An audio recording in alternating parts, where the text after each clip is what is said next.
lulutuin ngayon. And then, mayroon tayong mushroom in the can. Ayan. Then, ayan na siya. Hiwain natin yung maliliit. Yan, nahiwa na natin yung meatloaf. Nasa inyo kung ano ang slice nyo, maliliit pa o malaki. Papainit na tayo ng mantika para sa ating bawang. Nalagay na natin yung bawang. Haluin hanggang maging brown. Yan, lalagay na natin yung ating meatloaf na slice. Haluin ang ating meatloaf hanggang mag-brown. So, isusunod natin yung ating mushroom in the pan.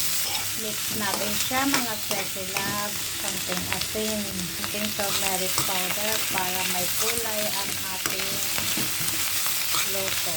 Konting black pepper, konting bitsin pampalasa. Hindi na po gumamit ng magic sarap. Hindi na kasi kailangan i-magic pang sarap. Ting meatloaf ay malasang malasa. Winner meatloaf. Yan mga sasilabs, mga guys, ang bilis lutuin. Simple lang ng ulam para-paraan para makaluto ng ulam. Yan. Luto na yan siya guys. Try nyo nang matikman nyo kung ano ang sarap. Okay, bye!